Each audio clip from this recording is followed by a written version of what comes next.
Now we are recording. Oh, nice school. Night school. Yeah. Very good. Welcome, Sean. Thanks, guys. Mm-hmm. Thanks for having me in. I took the curriculum approach. I did 2 weeks to read Gridiron Genius by Michael Lombardi. It was a book recommended to me by Coach Jay last year, or 2 years ago. And he was like, this is the book. This is the one that's, it's going to redefine everything. I was like, okay, fine. And it spills a lot of the secrets of how Belichick was successful. And who did he coach for? The Patriots. He's currently the coach of the Patriots. Right. Bill Belichick's the GOAT, in my opinion. But Lombardi, not Vince Lombardi, but Michael Lombardi, was an executive. He started his career as a scout, as a lot of them do, whether like becoming a coach or a scout. Mm-hmm. He was at the University of Las Vegas, and he was 25, and he got his first gig in the pros with the San Francisco 49ers in 1984. With the head coach was Bill Walsh at the time, who was, I think he was the GOAT before Belichick. So this guy Lombardi has a 30-year career in the NFL where he gets Bill Walsh as his first teacher and then Belichick as like his second teacher. And also Al Davis fits in there, and he was an owner for the Raiders. Lucky boy. He He considers got himself mentored very by lucky. Al Davis too. Yeah. Wow. He considers himself very lucky, and like he thinks he's a football nerd that was seeking football stuff, like information, and he found it the more that he pursued it. Yeah. I'm really excited to hear how somebody in that seat explains how the game is played, because sometimes it's hard for people to explain what they do themselves because it's just intuitive. But someone watching them and studying and saying, let me tell you what they're doing. I'm excited to hear that. Well, he talks about it too in a way that, like, when he first learned from Bill Walsh, he was absorbing everything. And then when he was older and he was learning from Belichick, but he already knew stuff, it allowed him to take the depth. And from absorbing everything he sees to, like, dissecting and analyzing and understanding why everything works the way it does. Right. And so what's really cool is Belichick did the foreword for the book, saying basically, like, a lot of people write football books, but none of them have the credentials to do so. This is my blessing that Michael Lombardi has the credentials to talk about football. Like, nice. It's like, oh, that's legit. That's a pass. If Belichick gives you the pass, that's the pass. That's legit. And I'm only going to read a few parts out of it, but I definitely want to start with the way the book starts in the introduction, because it's a hook. It's such a fabulous hook for the way the book goes. He tells the story of how the Seahawks lost the Super Bowl against the Patriots in 2014, which is really cool because Lombardi comes back onto Belichick's staff in 2014 as an assistant, and the very first meeting is a scenario where he's like, Belichick says, we need to fix goal line defense because the NFL is changing, they're using more receivers, and we need to have a change for that because traditional goal line isn't working anymore. And they spend hours devising this new plan to put in a third corner instead of two corners and a safety. They're going to make a substitution in a goal line situation to put in an extra corner to handle the speedy receivers. And Belichick's quoted here saying, something just did not look right. With 26 seconds left in Super Bowl 49, the Seattle Seahawks had the ball at the 1 yard line with 3 chances to advance the 36 inches Pete Carroll's team needed to defeat Bill Belichick's New England Patriots. Although the rest of the world believed the game was all but over, I know the truth. Belichick had the Seahawks right where he wanted them. And he talks to us about how he joins the team, and Because he had that one defense play ready. they had this conversation to develop this new play, right? This new goal line. Here's the dilemma in a nutshell. The traditional goal line defense is known as a 6-2 for the 6 defensive linemen and the 2 linebackers who back them up in a large body attempt to clog the inside run game. The other 3 defenders are defensive backs, typically 2 fleet-footed corners and 1 hard-hitting safety tasked with pass coverage. This scheme worked for decades because around the goal line, NFL offenses generally relied on a dense power formation to try and run it in and push the ball in. But the game's changing to a spread, high-pass, high-tempo type of game, and Belichick said, we need a traditional goal line defense that can also cover 3 receivers. His mind churning through 1,000 different possibilities like a gridiron computer. And he went in to say that they devised this thing, and they didn't have a situation where they needed to use it all season. Jeez. Until the Seahawks had the ball on our doorstep with 26 seconds left in Super Bowl 49. On that warm Arizona night, everybody could practically feel the time, the game, and some small part of Belichick's legacy slipping away. Well, everybody except Belichick, who wasn't worried about any of it. He wasn't about to drill a second hole in his rowboat. Instead, Bill was focused intently on the Seattle sideline. From his vantage point across the field at University of Phoenix Stadium, he sensed confusion and indecision in his opponent. Something just didn't look right, he would tell me later. Instead of calling a timeout, an eerily calm Belichick just stared straight ahead, a predator stalking his prey. Suddenly, he burst into action, becoming the aggressor, shouting into his headset. Belichick commanded, "Just play goal line." Except he didn't mean our traditional 6-2, and they said, "Malcolm, go," Malcolm Butler, and they sent him onto the field. Everyone had expected Belichick to take a timeout and preserve precious seconds in case they got the ball back when Seattle inevitably scored and took the lead.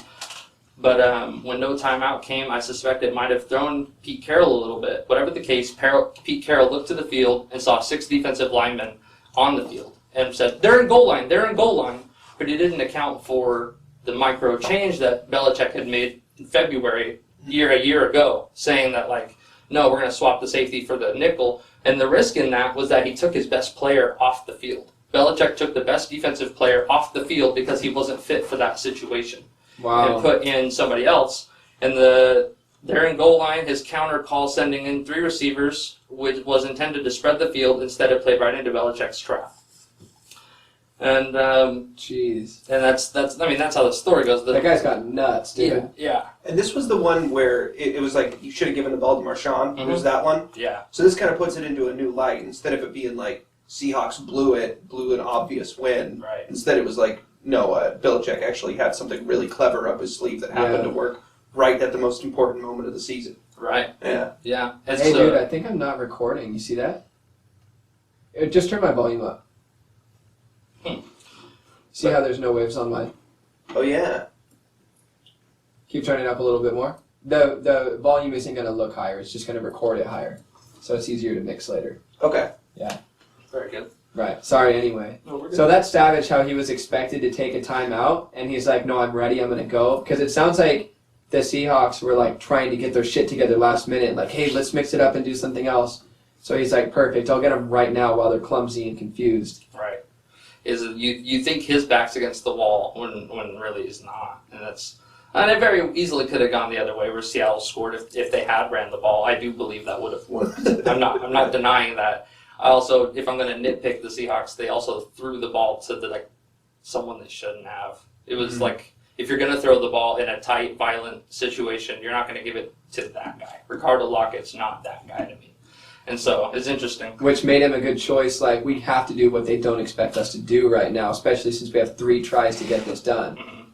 So it makes sense that they would do that, but yeah, it puts it in a new light for sure. And I recall personally, I had gone that off season from despising, I hate the Patriots, I hate Tom Brady, I hate Bill Belichick, to like, man, I gotta respect, they're both the GOATs. And then I start learning from them instead of like resenting them. yeah, it's a good thing. Yeah. So I'll turn that's the intro, and we'll turn to like chapter 1, and it's kind of like a bullet points. Like he writes the book like a project. Like he approaches a lot of projects like that. And chapter 1 is called The Organization, and culture beats everything. The winningest football teams are teams that have a good culture. It's not who has the best quarterback, who has the best coach. It's who has the best culture in the building, because you have to make everybody run it all together. And that's really, if you look over the last 10 years, the highest winning percentages in football is the Patriots by a large margin, and Seattle's number 2. And I think that's because Seattle has like one of the best cultures in football. I think Pete Carroll brings that. It's super good. Mm-hmm. But let's dive into Lombardi's story. He was 25 years old when he got his good break. In 1984, he got a job as a scout with Bill Walsh and the 49ers. And Bill Walsh was a superstar coach. And he said he was lucky enough that he drove Bill Walsh around in a Porsche. And he goes, can you imagine being 25, landing your gig intern break job, and now I get to drive this sweet car around. And he said that he would listen to Bill Walsh talk about everything: politics, economics, football. Said he got him on a set of books by Tom Peters and like philosophy, and set Lombardi towards a lifelong love of management philosophy. And like Bill Walsh was an obsessive teacher. He loved to teach, and that helped him be a good coach in that regard. So Bill Walsh I'll talk about him for a little bit. He was hired to be the coach of the 49ers in 1979. Mm-hmm. Everyone knows the 49ers have a really good, rich history of winning, and that's because of him. In 1979, they were what the Cleveland Browns and the Jets are to us today. A dysfunctional, losing, they're not going to be competitive type of football team. Yeah. And Bill Walsh left a successful college head coaching job to come up. But he had been in the NFL before, too, in Cincinnati. And that's where he got a lot of his experience. But then he took over the team in 1979, and he set a standard of performance. That was his culture. And I've read his book, too, The Score Takes Care of Itself, where he explains deeper the standard of performance. And it was for everyone in the building. It was from Walsh was meticulous in how he criticized and corrected the way he wanted the building run. It was how receptionists answered phone at headquarters to how Joe Montana threw those passes to Jerry Rice. Everything buttoned down, dressed right, and you guys know who Jerry Rice is, greatest receiver of all time. I don't know anything about him. Just know the name. Yeah. So Jerry Rice, the greatest receiver of all time, he would spend all of his pregame getting ready, in the mirror. It was it wasn't an ego thing. It was if I'm dressed perfectly, then I will play perfectly. It was a standard setting type of thing. And he said that Walsh loved to teach, and he would do it carpool karaoke. And he also mentioned in that paragraph that Al Davis, who was the Raiders owner and coach, was a Jeopardy type of guy. He would call and ask Jeopardy questions to Lombardi all the time. And then Belichick was more of a 20 questions guy. All right, you got that one right? Here's another one. Here's another one. Here's another one. Did you think of that? And that's he's describing the differences in the way they wanted to teach. Is Walsh was very slow and explained. He was very academic in his approach to coaching. And so I wanted to share the 17-point standard of performance. Okay. This is what he used to set the culture. As number one is exhibit a ferocious and intelligently applied work ethic directed at continual improvement. Number two, demonstrate respect for each person in the organization. Number three, be deeply committed to learning and teaching.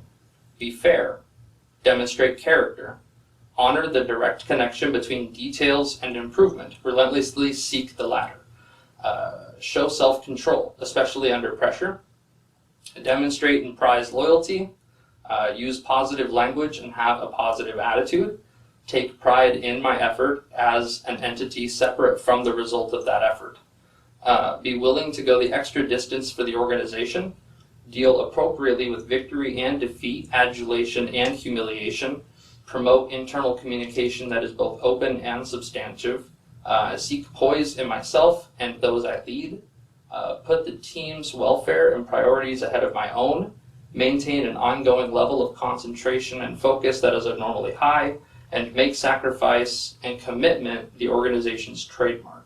And those 17 standards is how he kind of graded everybody. Whether you were the janitor, the cafeteria, the front office executive, the quarterback, the backup kicker, you're held to that standard of performance. And this was Walsh. Bill Walsh. Okay. Yeah, and he's obviously he nerds out on those philosophies, obviously, because that's such a long list that from my lens, it just every single one just sounds do well, be great. But to him, every single one is different. He's breaking down greatness and writing laws to uphold it.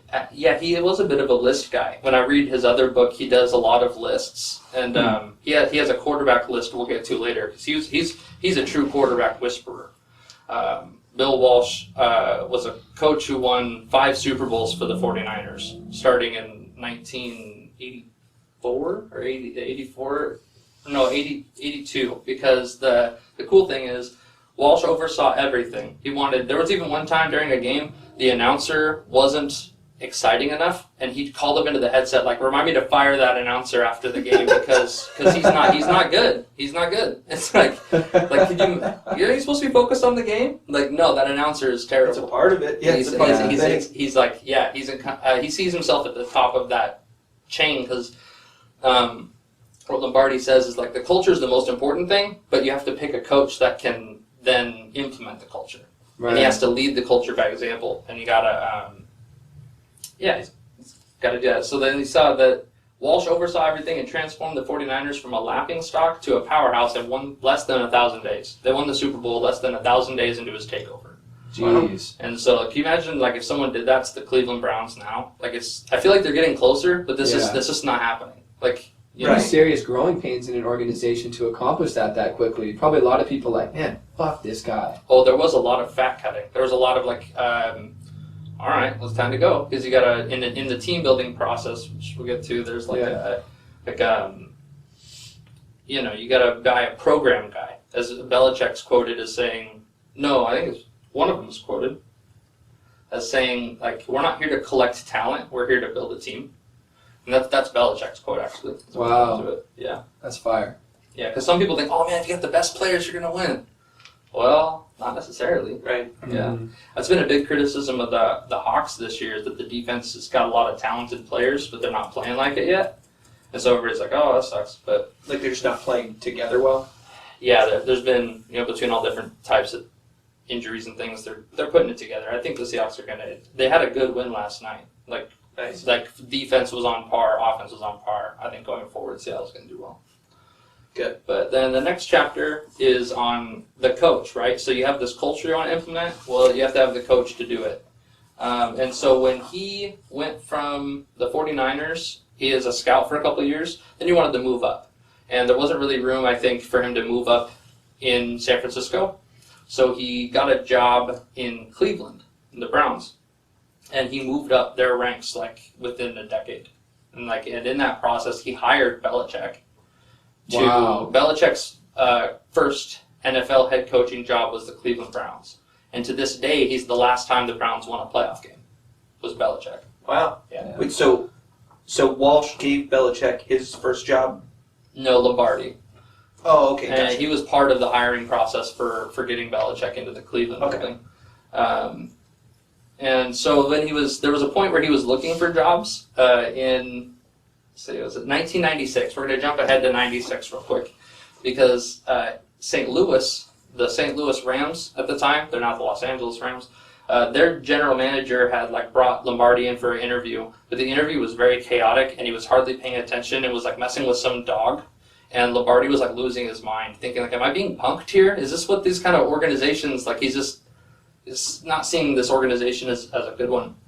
So I think he was unemployed that summer, and he spent it in New Jersey, frequently like at the NFL Films building, which I think that'd be so cool to actually like. Can you imagine? He like spent a summer in the basement of NFL Films studying all their film that they have. Like That's crazy. What an archive. Is that just like an archive of all the old games? Yeah. Kind of thing? Okay. Yeah, and their content they've made. NFL Films is like a production team that's done a lot of bits or like clips and stories and things. So then that GM who had given him an interview in St. Louis asked him to do a project. Says, hey, I know it's the middle of the season, but we're letting you know kind of I'm looking towards to hire a new coach and fire this one that we have.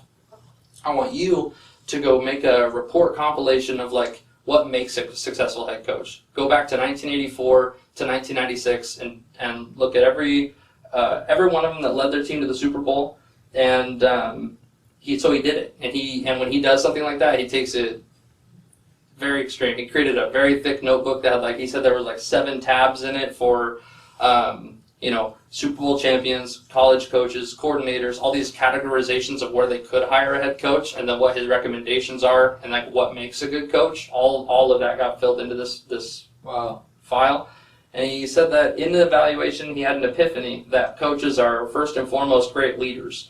Good coaches may be great organizational managers, clever play callers, or be a demanding drill sergeant, but ultimately in team sports like football, the success doesn't depend on tactics or discipline or order. It comes down to how well the coach leads.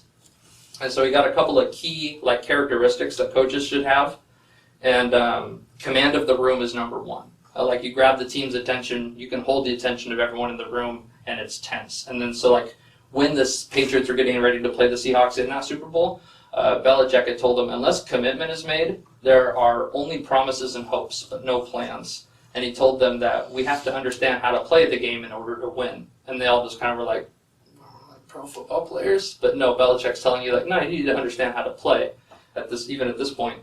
The second thing is command of the message, which I think sometimes command of the message that your culture is pushing or your program's pushing, Yeah. it can be done in less words. They use a reference for Bill Parcells, who was a really good coach for the Patriots, Giants, Jets. And if you wanted better teamwork out of people, he might just make a comment like, "We're not playing solitaire out here," and then everybody goes, "Oh yeah, we need to get our teamwork together." Or like Belichick will also sometimes make really blunt criticisms or ridicule all-star. He'll ridicule all-stars and bench warmers alike. Like Tom Brady got no preferred treatment, as good as he was. Like an example of that is like they, even on home games, the night before the game, the Patriots team is at the team hotel, so that they're all in the same place, prepared and doing the right thing.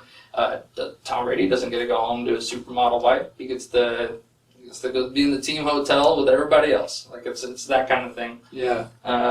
Also, coaches have command of self, personal accountability for their self, because they're leaders. Good leaders show that they can make mistakes. One area that Michael Lombardi knocks Bill Walsh is that he loved the attention and the tag genius got. Like Bill Walsh would kind of get flattered by like, yeah, I mean, I designed the West Coast offense. Like he's an offensive genius.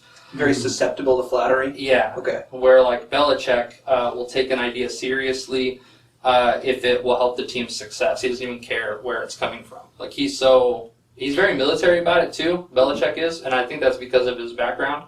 His dad was a football coach for the Navy and the Scout, so Belichick grew up in a military type of environment where his dad was a football coach. And that's so, crazy. What an insight, right? Yeah. And so it's like that's one of the ways like Belichick became a pro football coach with not really much of a playing background because he has such a great scouting and coaching background. Yeah. So did he play any ball himself? A little bit, yeah. Belichick did. He had. Not even in college. No. He Wow. didn't. I think he played in high school, but if he did play in college, it wasn't very much. I don't remember. As far as the coaches go, also the command of opportunity. Second chances in the NFL are really rare. Most head coaches, if you do a bad job, you're not going to be rehireable because a lot of owners like that new coach smell. Like this guy's the guy. We have all the reasons we can back up. He's going to be the guy, and then until he's not. And so then he mentions he was really glad that like Belichick got another chance because with Cleveland he didn't have roster control. A lot of coaches didn't have roster control. It's like, and now that's kind of becoming a meta of organizational structure that like the head coach has say because that matters a whole lot. So roster control means like hiring the players? Yeah. So it's normally like GM that does it? Mm-hmm. Okay. And then like so we have some cases though like where Belichick now in New England. He's the head coach and the GM. And some people have tried to replicate that recipe, and you just can't. Like the Houston Texans guy just got fired, Bill O'Brien. He was in that role as a GM and a head coach, and it was too much. Most of the time for head coaches, it's too much. Like if they can't handle all three phases of the game, a lot of them will come up as a defensive coach, but then can they really handle the responsibilities of running the offense and the special teams too, instead of just getting into what's comfortable? And so there's that. But then he also says like command of the process. And I'm going to dog on Jim Mora here because he's the worst Seahawks coach of all time. He lasted 1 year. And when he was Jim Mora, when he was a coach in Atlanta, he had a star player named D'Angelo Hall, and he brought a brand new Bentley to when they were supposed to ride the team bus. They were supposed to load up the team bus to go to the game. Star player shows up with a brand new Bentley. The head coach gets in the Bentley with him and drives to the game while the team gets on the bus. Oh no! That's just a sign that like Yeah, you're not. That's not control of the process because then in a locker room you got to control the locker room, right? And there's egos and attitudes and people are rich. Like, there's rich people in this locker room and they're grown men who are putting their like bodies on the line. And so that's another thing you can credit Belichick for is he manages player ego and money in an era where the salary cap is tight.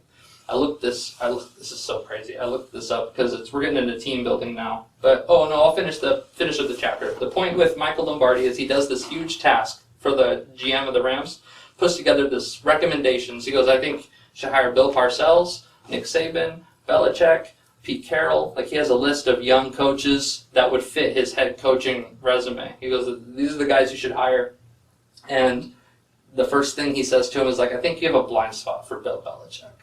And he's like, he like The don't. Rams coach says that to The Rams general manager, yeah, he just kind of looks at him. He's all disappointed. Seconds into reading the notebook, he's just like, I think you have a blind spot for Belichick, and like wants to dump the book. and he never got it back, and he never got paid for it either. Lombardi did for doing all that project, and so Lombardi looks at it like, the best thing I got is I learned so much about coaching and what it takes that like that doesn't bother me. Yeah. But there was a bit of like resentment, like, man, I did a real good job. You could have picked Belichick or Parcells, or I did the grunt work, and then you just discarded it. They ended up hiring somebody else. that wasn't even on his list. I wasn't even on his list. Jeez. No. But I'll give him credit. The Rams did get to the Super Bowl like 5 years later. So I mean, like it kind of worked out for him, anyways. But it probably would have gone a little better if they hired Bill Belichick. well, it's the football's full of weird storylines that come back. Like Bill Walsh for the 49ers, he won his first Super Bowl with the 49ers against the Cincinnati Bengals. The Cincinnati Bengals were the NFL team that gave him his startup, and he had several years put in with them and legendary coach Paul Brown. But then when he gets to his first Super Bowl with the 49ers, who he revamped in 1,000 days, he gets to go against Cincinnati. Right. Well, So he already had the drop on them and how they did things. to a degree, yeah. Yeah, that happens for sure. And then Belichick goes against the Rams and the Patriots. The Rams win that Super Bowl in 2000. 2001 is Belichick and Brady's first Super Bowl win when they're against the Rams. So the Rams win a Super Bowl. Then the very next year, we get a conflict of what this recommendation was versus what was chosen. Right. And the recommendation wins. Belichick wins that Super Bowl. That's wild. It's a lot. So yeah, the 49ers win that Super Bowl in '84 against the Bengals, and then in '85 and '86 they miss the playoffs, or they make the playoffs, but they have an early exit. And back in that day, before the salary cap, the free agency wasn't like what it is now, where you can go and pick up a superstar if you got the cap room. It was more like the best way to build your team is through the draft and make sure you pick the best players from college. But the reality is that half of the draft picks flunk out. They don't work out. And so there's been millions of dollars. They never actually end up even on the team. Sometimes. Wow, okay. Yeah, sometimes it's pretty rare now, because back here in the 80s and 90s, there was not a deep character dive into work ethic, and it's not things like that. And there's he talks about it a bit in the book where there's very little chance that you're going to take a kid who's in college at 24, 25 and has a bad work ethic and suddenly turn it around. It's not the case. Yeah.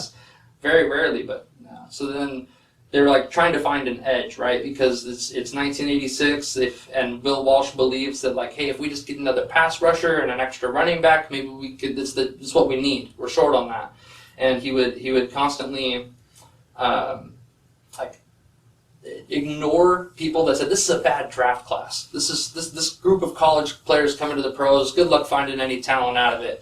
And it's they found a bunch of value in the draft because they redesigned how they evaluated players, and that's really what part of Lombardi's legacy is that he redesigned how Belichick scouts and analyzes players, and he changed that because when Belichick was hired to Cleveland as a head coach, his first assignment to Lombardi was redo our scouting and figure that out, and just come up with a whole new plan on how to scout. Yeah, on how we're evaluating players. And together they created a better system than had ever been used, as far as including in the evaluation what type of player they are. And he may be a running back, but is he a bruising running back or is he a speedy running back, or is does this guy play special teams? That's the big section. You guys have you seen Moneyball? Either one of you? I have. Yeah, I've never heard of it. It's a movie. So you can see it on Netflix. It's about the Oakland A's, true story where Billy Beane he's in charge of a small market baseball franchise, not with a lot of money, because baseball and football don't operate the same way. Where baseball, you can spend as much as you want on players. Where in 1994 the NFL created a salary cap, and so they talk about Moneyball a little bit. And I looked it up today as I was reviewing my notes. In 1994, when they established the salary cap, which is all 53 players on your team need to be under this budget for their salary. It was $32 million in 1994. In 2020, their cap is $198.2 million. Wow. Jeez. 6 times? Yeah, in 26 years. Wow. Is anybody at cap? Oh yeah, teams. How many? Most of them.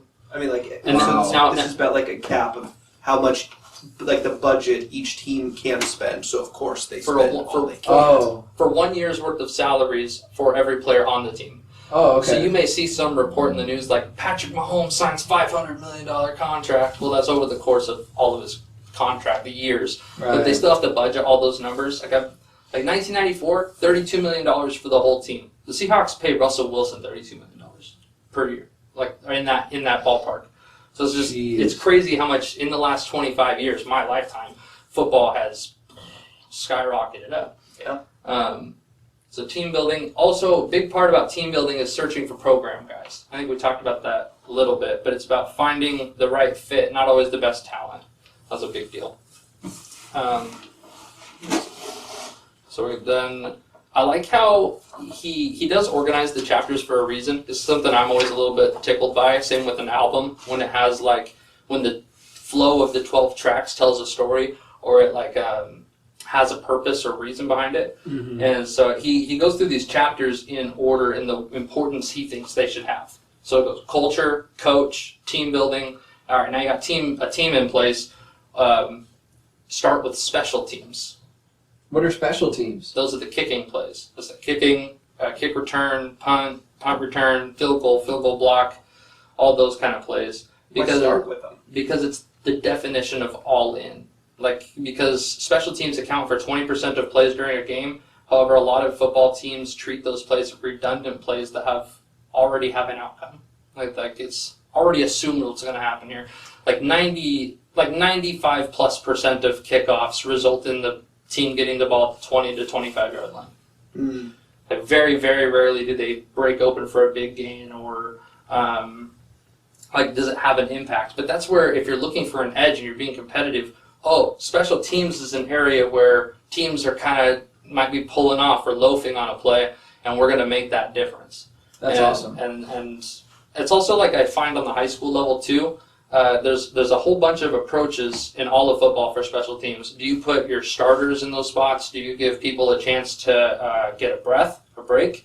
Is it a way to develop young players? And I think it's a mix of all of it, because I think you need to put, most importantly, people that want to be on it, because Belichick got his start in special teams, and he believes that it's the mentality it takes to be on special teams. It's an opportunity to see what kind of mental toughness you have in a player. It's also an easy way to instill a tough culture. So, this is a cool thing too. When Belichick got hired in Cleveland and then again in New England, one of the first things he had done on the football campus was to build a giant hill. Like they would have in the Navy SEALs, where they do the uphill training. That's really crazy. And so he had a hill built in both Cleveland and New England. And Wow. It's part of the early process of putting the culture in place. It's you're going to get really tired running that hill or whatever. What a savage. It's a funny idea. He's very savage. Steve Belichick was his dad. And I read his book too, Football Scouting Methods. And that one was so funny because it was written 40 years ago. And it's a book about how to scout. And you remember me talking about this? No, I don't. I'm just imagining though that so much of it, I'm sure, is irrelevant now. Yeah, irrelevant. One thing I always remember about it was funny was talking about film. He goes, we got game reels. We got He's just spinning them reels. Yeah, so funny. But he was a legend in his own right. But some approaches to special teams is a chance. Yeah, I talked about this. Rest your starters, develop younger players that see less playing time. And Al Davis, I'm going to pop in Al Davis every once in a while because he's not that big of the story in the book, but he does have a part where Al Davis gets on the phone. He's like, Lombardi, why is this guy on special teams? We need his speed for offense. And he goes, yeah, but we also need speed to run down on the kickoff. You need our fastest players doing that too. And he would go, fuck, and then hang up. What? Because like he's like right, but he doesn't want to hear it. Al Davis was like a maverick, and unfortunately, like my lifetime, my memory of Al Davis is like an old man in a wheelchair at the Raiders games, and the Raiders have kind of sucked my whole life. But like he won Super Bowl 79 or 78, 80, and 83, like with the Raiders, and that's where John Madden. So he was Madden that too for a minute. Madden was his coach. John Madden worked for Al Davis. Famously went on to invent video games. That is a really great story for some time, though, is how much of an influence he had in the creation of Madden, not just as a brand. Oh, yeah? Wow. Cool. That's a whole other story. But, like, Belichick would go even as far for special teams advantages as to use left-footed punters. Like, left-footed punters, because then the reason for that edge is that the returner is used to catching the ball off of a right foot, and off the left foot the spin is opposite. And so when the returner goes to catch it, there's a more likely chance he won't be right with his hands. Like it's wow, nice. That's called digging for an advantage. It's little, but over enough trials, it's going to pay off at some point. Right. Sure. Also, another thing for special teams is it puts coaches in position to coach players they don't normally coach, which is something I liked about how ORAM ran our special teams last year at the high school level, being that like it gives you a chance, like I said, just to coach every other kid. It puts you in charge of an aspect of special teams, so it is a collaborative effort. It's another reminder that this is an all-in aspect of the game, and that I've really been impressed with the Seahawks special teams this year because it does have this edge. And like when you have an all-in team, it works. Oh yeah, there's a little note here to Coach Schneider at Kansas State. Used special teams to change the culture. A team that had lost 27 games in a row while winning 137 games over the previous 53 years. So Coach Schneider gets hired at Kansas State in 1989, takes over a losing program, and they won 136 games over the next 17 seasons. So over a 53-year span, they won 130-something. And then in the next 17, they won that same amount. Wow. Like he cut the years to wins ratio by changing the mentality of toughness through special teams. That was his whole mantra and culture. Wow. Have you guys seen Miracle about the hockey team? No. That's a really good sports movie about how do you know the story of that? It's Olympics related. The Olympics, yeah. Russian hockey dominated the world. Oh, Evan knows this one. Yeah, I've seen this. Yeah. It's such a good movie. Evan loves Russians. In 1980, the U.S. Olympic hockey team was put together by their coach, Brooks. Coach Brooks, he didn't, followed this method of like, not the most talented players, but I'm going to make a team out of these specific players with specific needs, and they'll all fill the role. And he turned them into a team, and they win against Russia as the team that shouldn't have won that game. Right. But on the one night, they were able to achieve that. And Belichick loves that hockey team and that reference, and he constantly uses that in his teachings. Nice. All-in teams have a thread of unity in them from the best player to the practice squad. That's true. So the next chapter will be offense, which be back to Bill Walsh a little bit, because he was really known as an offensive guy. He created the West Coast offense, which for a long time is the offense I wanted to use. As a kid growing up, it was all about... This is a certain structure that your offense takes? Yeah. And what it is it's the West Coast offense is about timing and rhythm. It's a lot of short passes that the receivers catch, and then they gain a little bit of yards with running, and it's backed by a solid running game. But it's not. It's very, very particular. So Bill Walsh gets the job is in San Francisco, right? He has this disaster to fix in this horrible team that the 49ers are in 1979. And so he's looking for a quarterback. He's got to find a quarterback.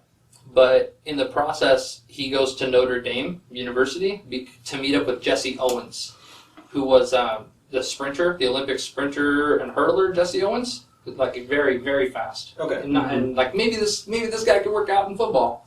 And so he goes to test him out, but he shows up to the workout and doesn't have a quarterback. It's like, crap, I don't have someone to throw to Jesse Owens.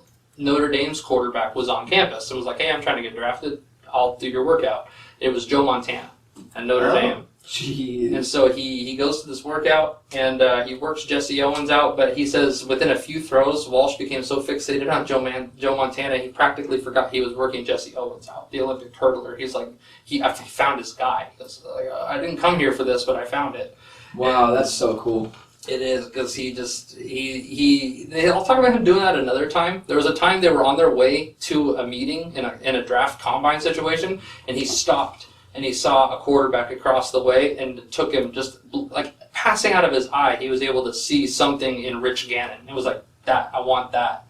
And he didn't get that quarterback, but when that quarterback in his career, Rich Gannon, got to a point where he could use Bill Walsh's West Coast offense, he was one of the best in the NFL. So it's crazy how much intuition Bill Walsh had to looking to a quarterback and be like, oh, he's got it. So now we'll get to his list there.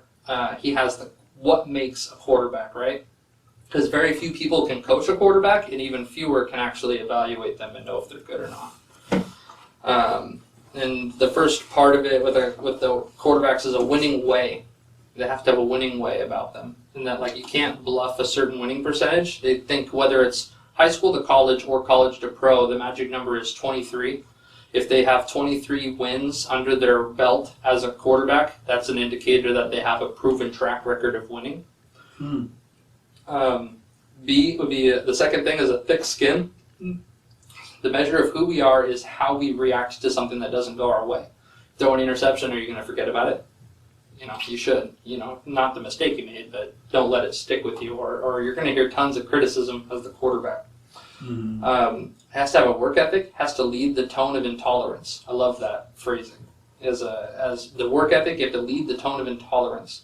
Intolerance of laziness. Okay. Michael Jordan would lead that. In that Last Dance documentary, right. he talked about how Michael Jordan set the tone for when everyone came into practice, and it was like, oh, Michael's here, we have to behave and do our best. You can tell on the field when kids are going through the motions or players are going through the motions versus when they're putting everything they have into it. It isn't that much of a difference, but you can see it. It does. Yeah. The next quality a quarterback has to have is football smarts. Not just studying game film, but benefiting from it. I've gone through that process in the last 2 or 3 years with coaching too. That I've been watching film, and sometimes I'm like, yep, I'm watching football, and then now it's gotten to the point, okay, I can see what's trying to develop or what's happening or what to look out for. It's translated even to when I watch games live too. Like last night with the fam watching the Seahawks game, I was predicting things left and right just because of experience seeing it now. That's cool. And they talk about, with those football smarts, the quarterback has to be a first row of the classroom type of engagement. They got to be in the front row, taking all the notes, doing everything right. They said a quarterback also has to have an innate ability, the it factor. It has to be something built into their DNA. There is an it factor. Right. Carriage, the body language of someone who cares about what they're doing and is confident. And the last piece is leadership. The quarterback has to earn respect of the teammates, or else the team's boat won't go in the right direction. And so, those are incredibly high bars. Yeah. Almost nobody's going to meet those. Makes sense why he has such a good eye.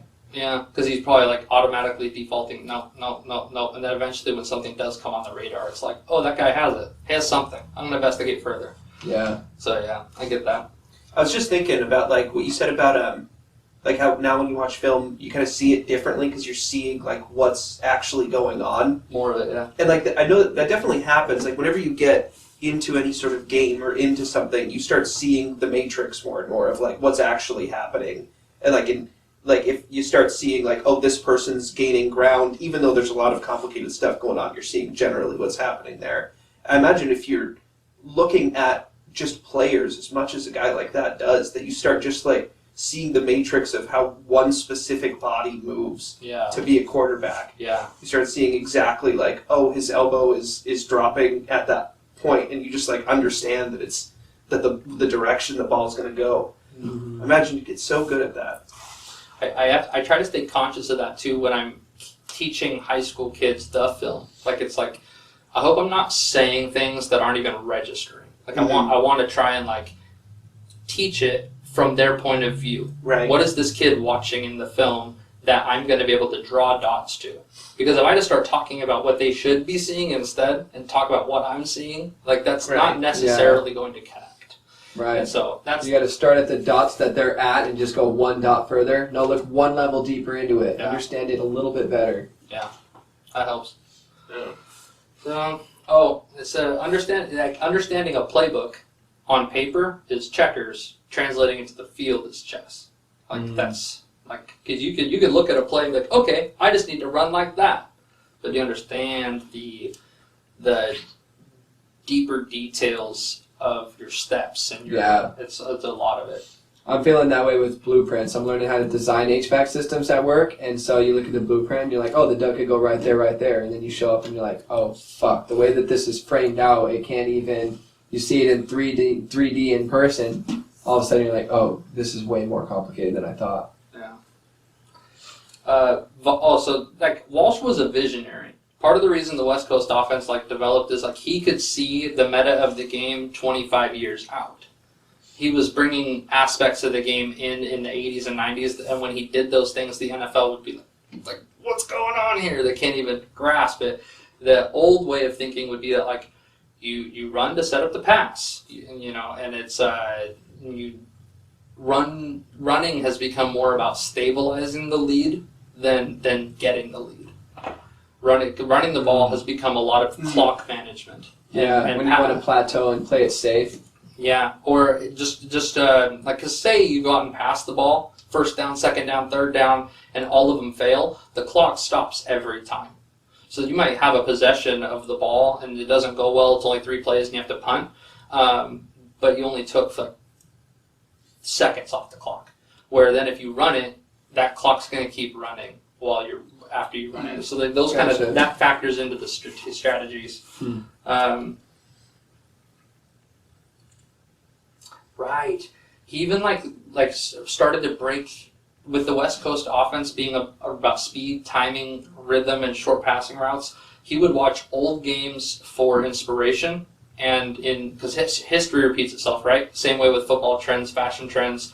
I hope one day the I formation comes back. That's my philosophical dream in football. Is I can run an I formation offense, but Walsh caught on to how to help less talented linemen block well enough to create a hole. He would learn techniques that would help more finesse players in a game of football. Was a game of power and strength, and he helped turn it into a more finesse based game, which now is super finessed. Especially with rules have tailored that way to make scoring happen more and all that. Yeah.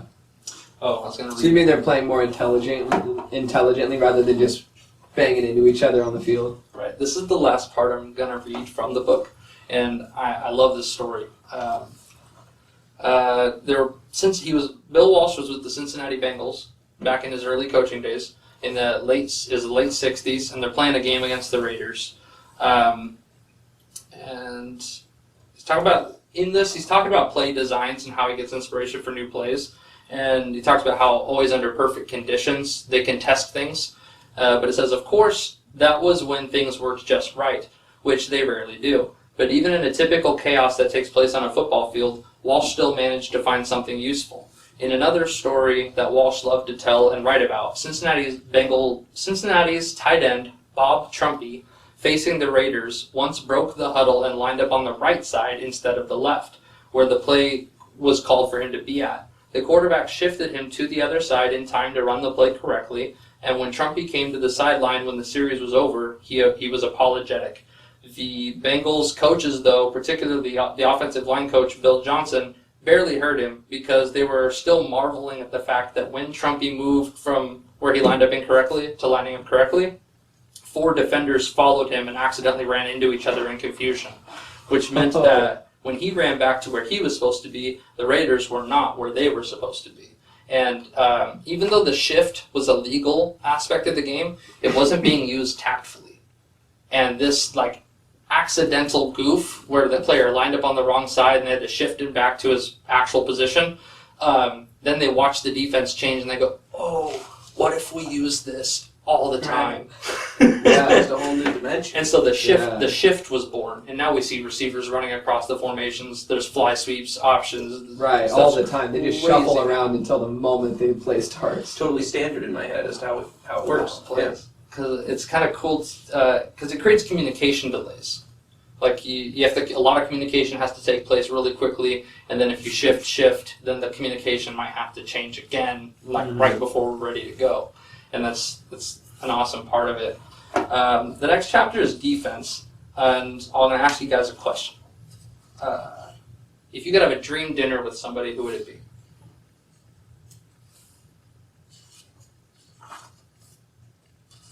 It has to be only one person?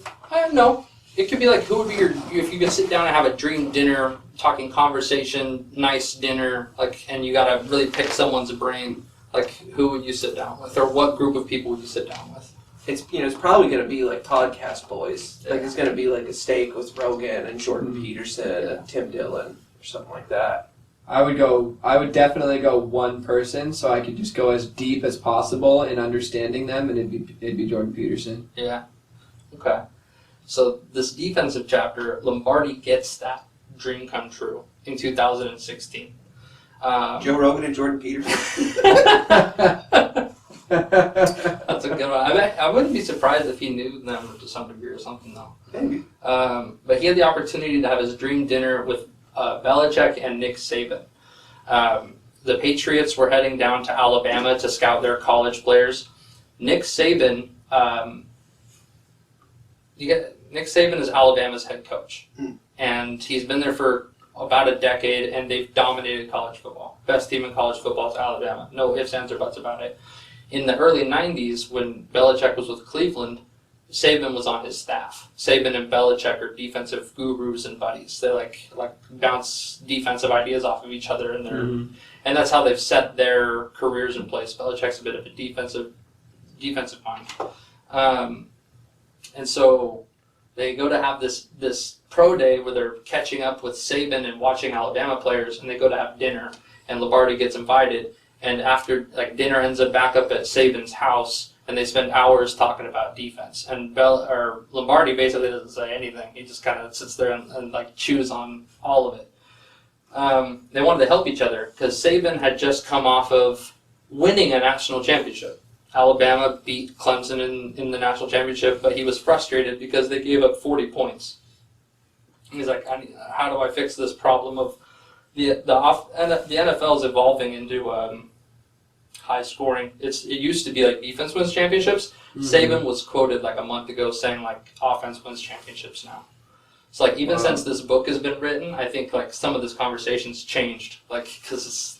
But it's evolved even more in the direction that the book was pointing out. Yeah. That it's switching to the offense. Yeah.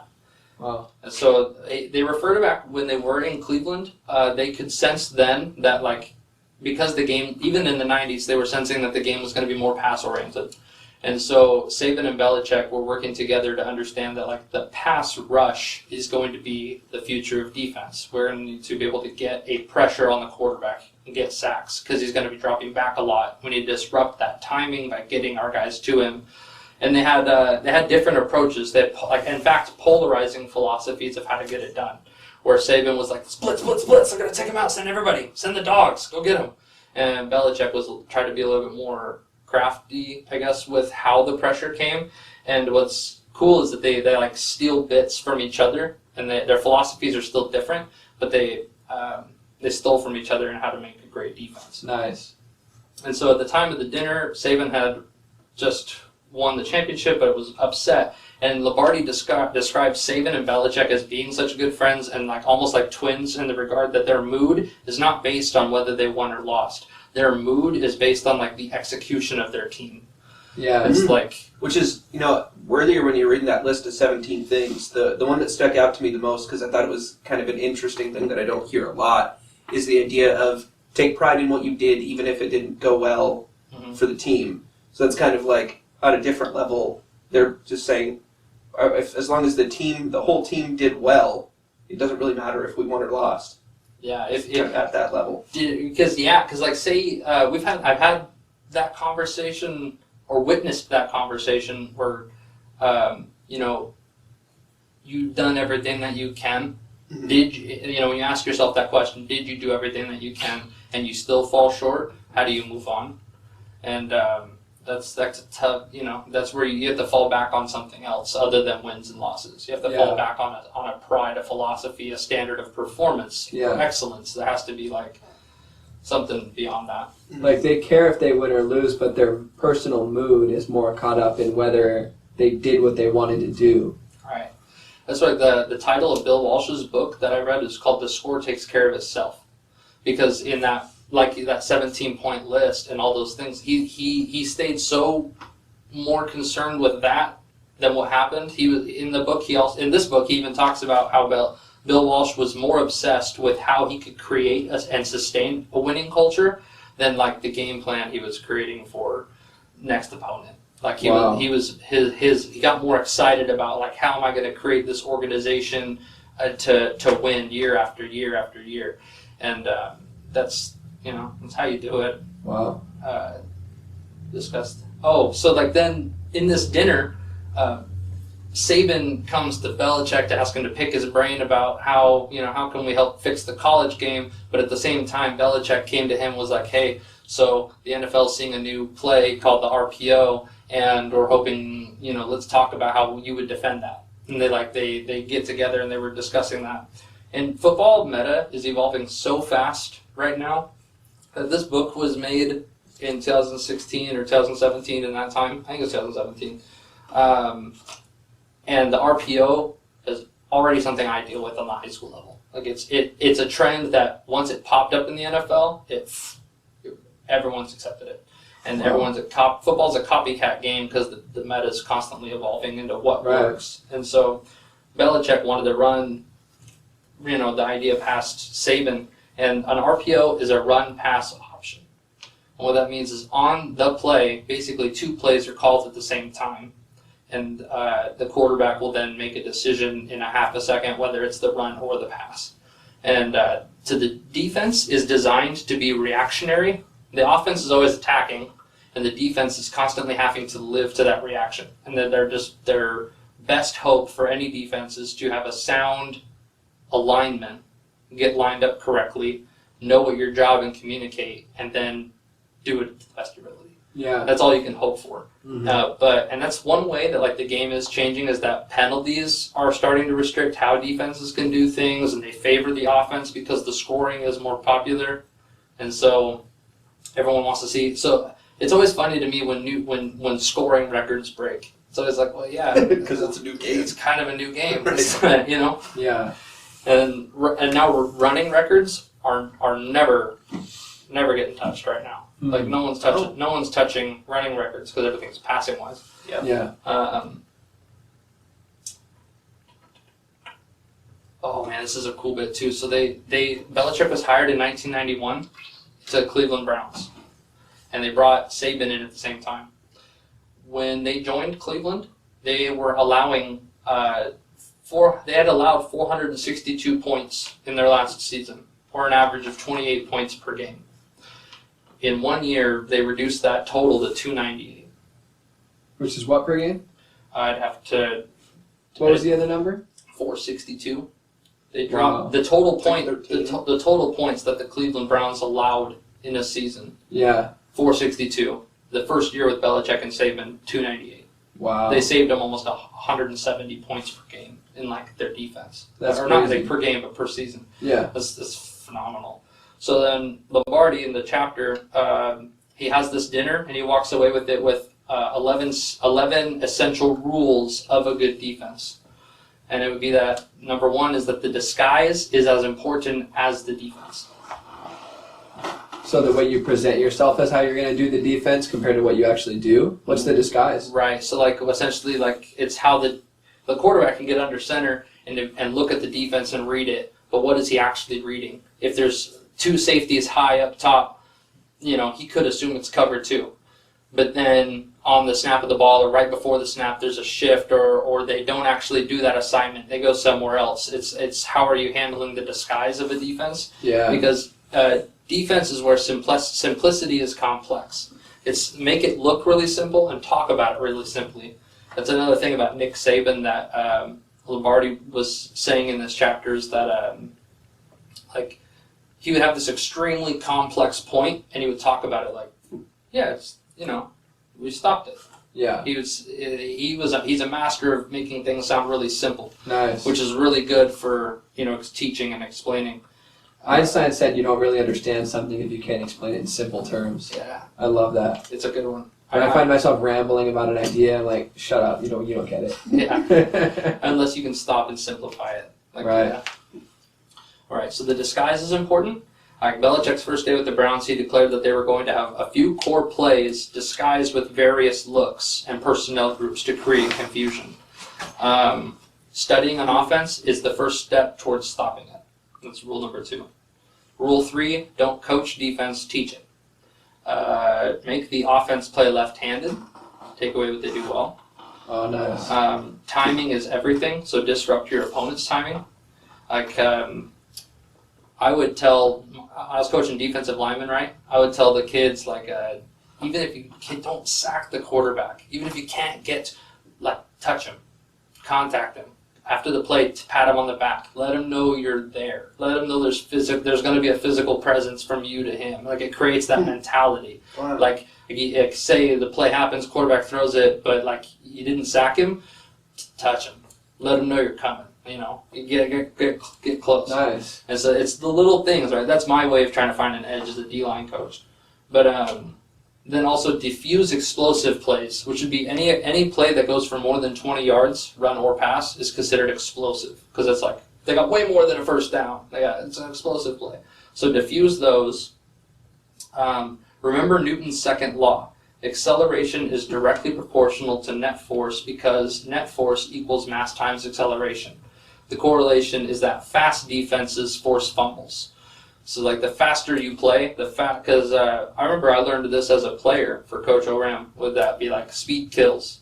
It's not about how big you are, it's about how fast you're going. Like, a speedy guy running really hard is going to take out a big guy. And so, like, and also the ball, right? I think the Newton's second law refers to the ball. Like, if you're flying in, you hit me faster and harder, more chance the ball's going to pop out. And Lombardi says statistically when he did his analysis that he found that the defenses that forced the most fumbles were the ones that were playing the fastest.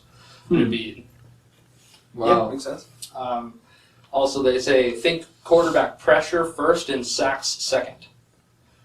It's more important to get pressure on the quarterback and make his game like a living nightmare because he's constantly under duress versus like the sack is great, loss of yards, plays over, but like there's nothing like getting in a quarterback's head. Right. The whole game's over at that point. Like, and so the pressure's more important. Because he's kind of at the center of the whole team's brain too, right? So if he falls off, would everybody else on the team's mentality weaken too? Depends on I think the team, but I think the offense certainly runs through the quarterback. And like if he's not in the right headspace or not performing to his ability because pressure around him is too much, it create problems. Yeah, it might rub off. Yeah, it might. No, I think it would then have a trickle effect too to other players. It would have to. Some have to. Yeah. It says games are won or lost in the final 4 minutes of the first half, and there is a point to that. Belichick was one of the first. He's always a rule take advantage over. He's always the first guy to take advantage of a rule. Yeah. And one of those things was the idea of, and I love this, is when you have the coin toss and you win the coin toss, do you want the ball first or do you want the ball at halftime? First. Halftime. Oh. And the reason is that it's a free turnover.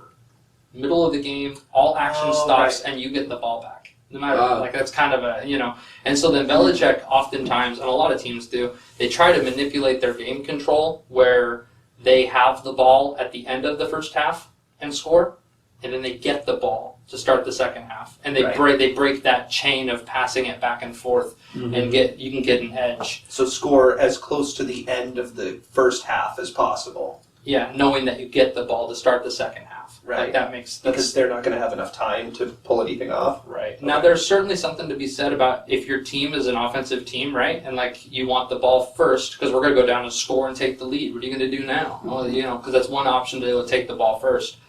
But like, the problem is if you say you go out there on offense and then you have to punt the ball away first series, and now the team that gets the ball at halftime also has the opportunity to be the first team to score. Like that can get chaotic real quick as far as like because you only get so many opportunities to have the ball in a game. Like what are you going to do with it? And the last one, if you're not talking, you're not winning. Communicate is like the defensive.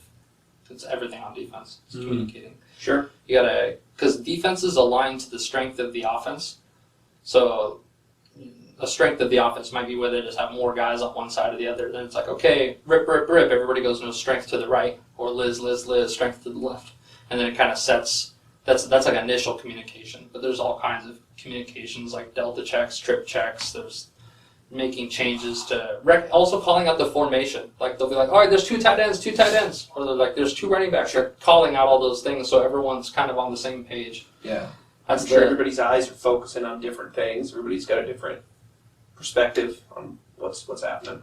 It's like the essentials of defense. And so the next chapter is game planning, and I love every chapter like has a quote. And the quote for game planning is, everyone has a plan until they get punched in the mouth, by Mike Tyson. Right. Yeah. Punched in the face. Yeah. I like punched in the mouth better. Oh, yeah. Yeah. And so he uses this chapter to tell a story of how the Patriots prepared for a playoff game against the Ravens. And it's in that season where they beat the Seahawks in the Super Bowl. It was the 2014 playoffs. The Patriots are number 1 seed. They have a bye week.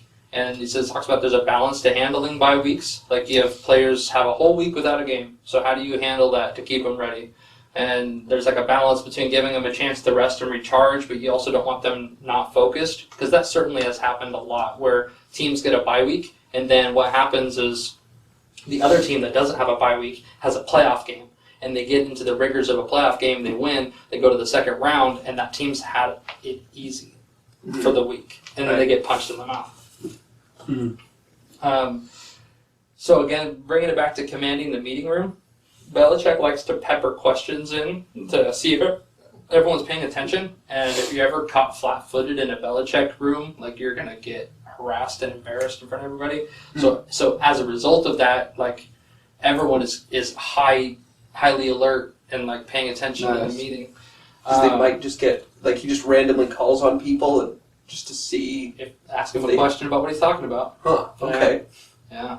Wow.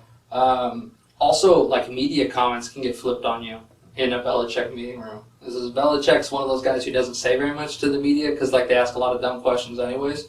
But like there was a good example. There's a guy quoted as saying, "I think we need to defend screens better." Like he's a Patriots player said that to a media, and in the next like meeting he goes, "So Rob, why don't you give us your opinions on screens?"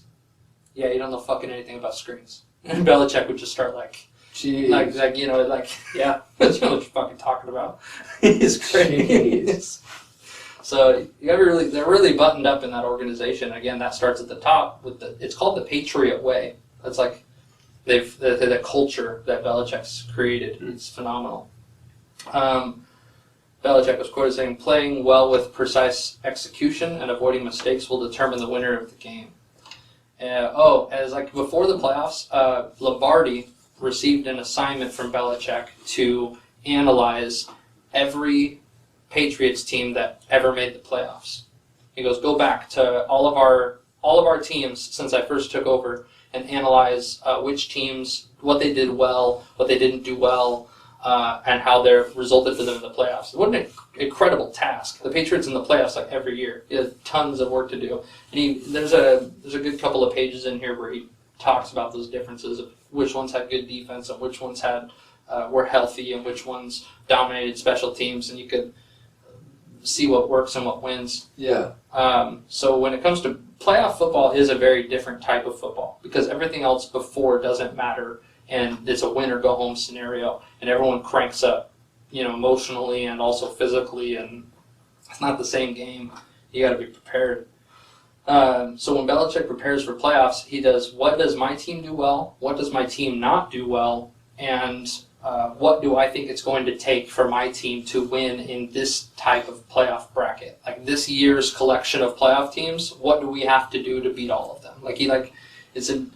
neat approach. That is so much research to do. Do they have teams of researchers that they send out to collect information? Mm-hmm. Yeah, scouts. It's like the side of the game that Lombardi's from. Gotcha. There's a pretty good division, I think, between coaching and front office, and like the scouting teams. And the more they work together, obviously, I think the better they do. But so this story this week in 2014, it starts off with a movie night. They do at the end of their bye week. They go to before the movie American Sniper came out. They went to a private showing of American Sniper. Did either of you get to see that movie? No, I know what it's about. Yeah, I think I saw With it. the Navy Bradley SEAL Cooper. guy. Yeah. Loosely based on Chris Kyle, was a Navy SEAL who got a Silver Star and bronze medals. And it was a classic Belichick choice because it highlighted teamwork, sacrifice, and overcoming obstacles. And they said that after they went to that movie as a team, when they were leaving, like Lombardi could hear other players talking about how, like, even when it seemed like it wasn't going well, Kyle's unit kept working together in the face of chaos and life-threatening situations. Like, it was an application for themselves that even when things aren't going well, we need to stay together. Yeah. And so he gets pretty listy here, and like he details the days, like Sunday, 6 days from kickoff to this playoff game. And he says most players don't report. The staff does all their preparing and game plans. At 4 a.m., Belichick has a private meeting with Brady and the other backup quarterbacks where they riff and brainstorm ideas off each other. Like that's like they riff what might work, what challenges are coming. Mm-hmm. After that half-an-hour meeting, Belichick goes and does a workout while watching film, and then he has a 5 a.m. staff meeting. And anytime there's an issue with a game plan, the staff talks about it, Belichick listens, and he rules on it. And when he rules on it, that's that. Like, no matter what the debate might be. So that's Sunday. They game plan all day, get ready for their practices. Monday is the longest team meeting day. All the players come in super early, and they go have a practice afterwards. And again, they lead with special teams because they've got to set that culture every single day of doing the tough mentality of special teams. It's a frozen field condition in Boston in that time of year. They have a really physical practice with a lot of memos and teaching points because it's like an install, right? Like, so if you have a game and you have a game plan, you have to install the game plan over the course of the week. And so you start with Monday's practice is kind of slower because it's like you're teaching as you're going. Mm-hmm. And then Tuesday and Wednesday, it's like, okay, I hope you got to catch on to what the game plan is as practice picks up. Tuesday, like everything is shorter, but they focus on key elements of the game, like third downs, turnovers, big plays, how those things are going to matter. Practice is really cold and extremely windy, and they move it inside the stadium because it actually was like too bad outside. Then Wednesday, he talks about this is where it changes from regular season to playoffs as far as what they do. On a Wednesday, they get into situational football, intense situational. Because now, Coach Jay had a quote where he told me about like situational football is the future of practices. Like whoever is the best situational team is the one that's going to win. Like the one who can capitalize on the most big moments in a game. And so they're playing the Ravens this week. And so they watched the Ravens-Steelers playoff game from the week before, and they watched it in real time with Belichick analysis the whole way, pausing, commenting, and adequately explains the relevant situations they'll face. They drill down some details that cost the Steelers their chance, and then they stop the game film at halftime, and they go practice. The next day, they pick up the second half of the game in the meeting, and Belichick has a way to teach through film that drills the points into their head. Like he can extract the lessons from the film and then summarize them really simply for the players so they learn the right lessons from it. Yeah. Translating what he sees when he's looking at this. Right. They can't really. Yeah. Okay. That's quite a guy to be that insightful, but also that good at explaining it in a simple way. Mm-hmm. Yeah. That's true. That's part of my growth process. Mm-hmm. And Friday, Which one are you practicing more, the insight or the explaining? Right now, I'm still doing the insight. Mm-hmm. And I guess I'm doing both. Both are constantly at work because, like, I'm learning how to be an offensive line coach this year, so I can, like, but also I'm working on how to explain that to the kids. What is the right way to teach I may know how an offensive lineman is supposed to block the play, but again, that's the checkers to chess translation. My growth area in this very moment as a coach is to learn how to teach offensive linemen how to do it. Yeah. Instead of me just understanding how an offensive lineman does it. Mm-hmm. So that's, I guess, more of that then. Gotcha. Friday, they finished details and preparation. They have a trick play that they've dialed up. Like, they've been practicing this trick play. And they discuss plans to counter the Ravens' plans that they project the Ravens to have in this playoff game. That all happens on Friday. Then it's a Saturday game, and they all stayed at the hotel the night before, even Brady. Belichick's not a rah-rah guy, but like a speech kind of rally up. But he does show the team a cut-up of their positive plays, and he shows them that if you focus, you're tough to beat. Like, he can be a positive motivator, even if he seems so negative. That's cool. Like, he puts together a hype reel to get him going. Mm-hmm. That's dope. He did in this situation. He did. I'm sure that they have to come up with so many new ways to deliver the message. Like someone like Belichick, who's been the coach of the Patriots 20 years, he's got to find a new way to say the same things over and over again to get that point across. That's something I've heard rumored that Pete Carroll's lost some players over the years is because his program, the way he runs a culture, is really tailored towards the college game where it's a rotation of 4 players. They got 4 years, freshman, sophomore, junior, senior, you're out. And then he gets new players to teach that culture to. Where like the Seahawks won that Super Bowl early on, and then as those players, some of them reached their 8th, 9th year in the NFL, the message started falling on deaf ears because it wasn't revamped for them. Gotcha. I don't know how much truth is to that, but it's something I've heard before, is that like the Seahawks, like Pete Carroll's message is the same as it always has been. And it adds up to you that they would end up in that sort of situation? Yeah, some of them. Then you have a guy like Russell Wilson, for example. He's one of those message guys. He bleeds the same message every day, no matter what. And so for him, it's a good fit. He doesn't need a new story every couple of years. You know, like some of them though. Like, dude, I've heard Pete Carroll tell this story so many times to serve the example. I know the moral of the story, the point of the story. Why he's like, you know, it's no longer a surprise for them. I think that exists a little bit. Yeah. So I'm going to run through real quickly of what happens in this game. The Patriots and Ravens go game time. Very little goes according to plan for the Patriots. The Ravens throw early, as Belichick predicted, and they're down 7-0 early. Ravens go up first. The Patriots start slow, executing nothing like Belichick has demanded all week, but he stays calm in the headset, and in the chaos, no signs of panic as they go down 14-0. Hence the Mike Tyson quote, you get punched in the mouth, what are you going to do? So they stick to the plan. Brady dinks and dunks them all the way to a running touchdown by Brady, and they 14-7. The special teams now tips the field position in their favor. With a good punt return, Brady marches down the field and scores again. Touchdown, tie the game. Then with under 4 minutes left in the first half, the Patriots get the ball. With 4 minutes to go in the first half, Brady throws an interception, and the Ravens go up 21-14. The Patriots get the ball to start the second half as Belichick plans, once the ball starts second half, and they squander that opportunity. Ravens capitalize, score another touchdown, make it 28-14 in the third quarter. The Patriots headset starts to fill with urgency and stressed voices from the assistant coaches, except for Belichick, who then, in this moment, says, run the trick play. The trick play that we had practiced all week. They had like this, there's a good bit of time spent on it in the book that they had this special trick play. And they called it the Baltimore play. And they ran it, and it's a huge gain. Big 20-yard gain on the field, and then Belichick looks across the sideline, and you can see the Ravens coaching staff getting riled up and hyped and bothered. Oh, that doesn't make no sense. So Belichick goes, run it again, but flip it. Just tells them, hit him with it again. And then it does. It works again. 2 trick plays, the same trick play, twice in a row, but flipped. And it changes the entire mentality of the game. The Ravens lost their focus. They're flipped. They're rattled. And two plays later, it's 28-21.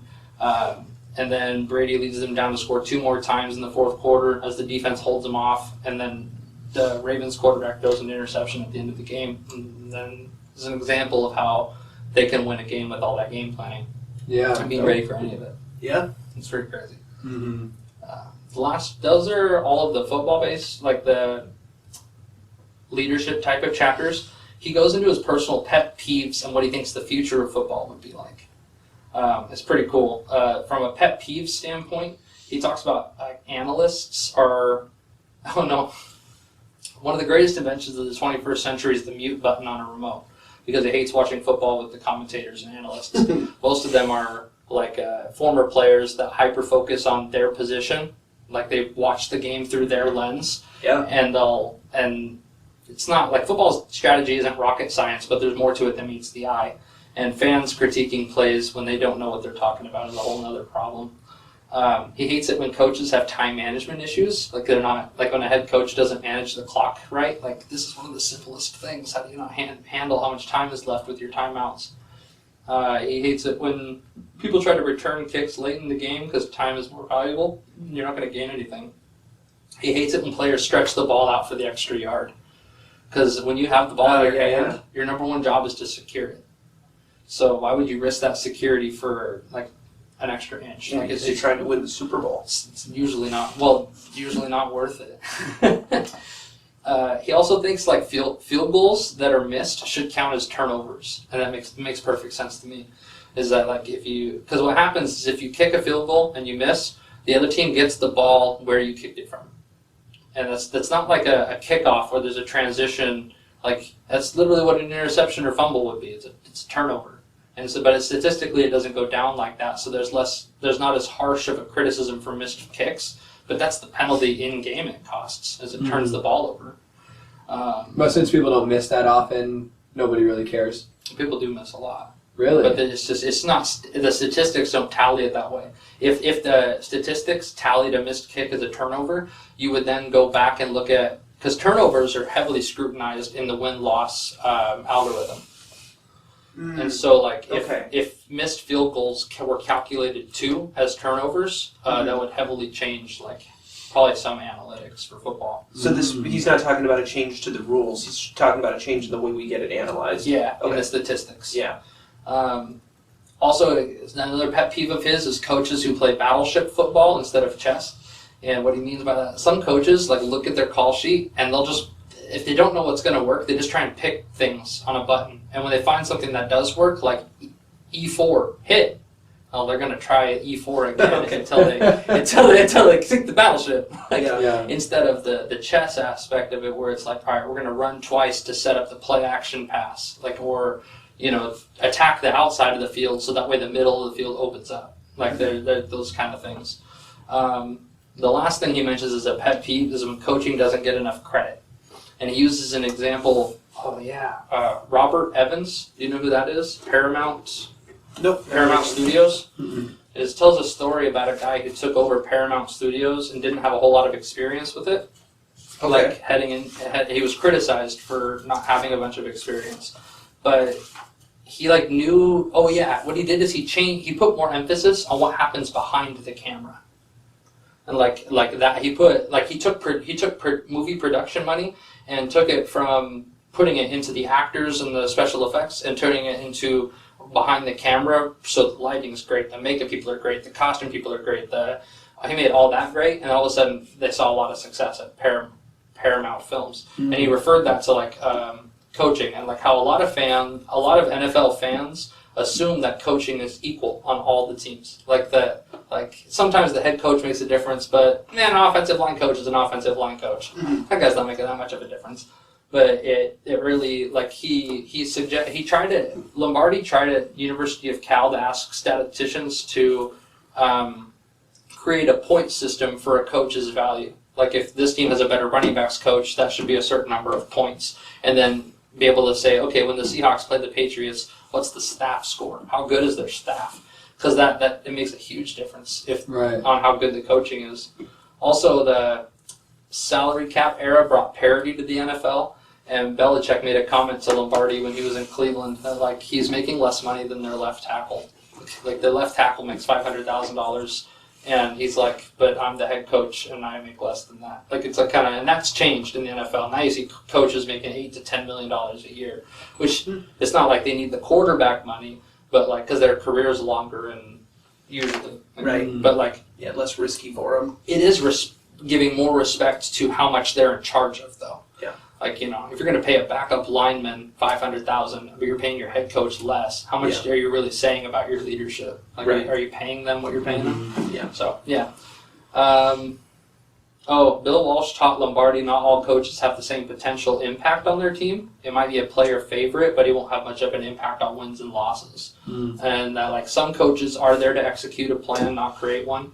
It says that six spots on a coaching staff are the most impactful: the head coach, the offensive coordinator, the defensive coordinator, the special teams coordinator, and then the line coaches, the O-line, D-line coaches. Those 6 coaches make up the most impact on a full staff. How many coaches are there besides that? I mean, there's not like a limit, but like you would have like a running backs coach, a receivers coach, a corners coach, safeties coach, linebackers coach, probably a kicking coach, a strength and conditioning coach, and then assistants to a lot of those positions. A quarterbacks coach would be, there's a lot of those.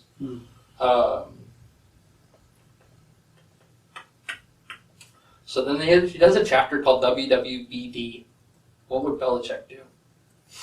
It's like, one of the coolest things I saw in that chapter was the only sign they have in the locker room is from The Art of War, and it says that every battle is won before it's fought.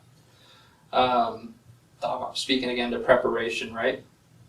And Belichick gets his dream job in Cleveland. He's the head coach of an NFL team. What do you do? What does Belichick do the second you get your dream job?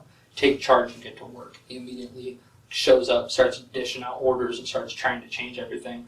But Belichick's problem when he was in Cleveland was that the ownership wouldn't let the culture take over, and he didn't have control of the roster.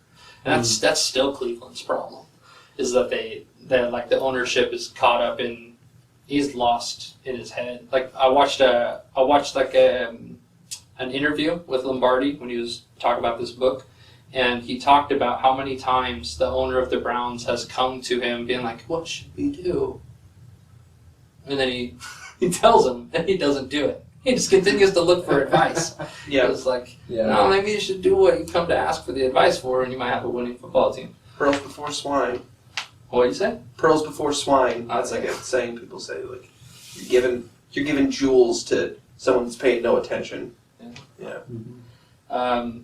Combating complacency is a Belichick thing. Pushing the connection between curiosity and improvement. I think that kind of ties into how he teaches the film. He's pushing the connection between curiosity and improvement from what you see to how you can apply it.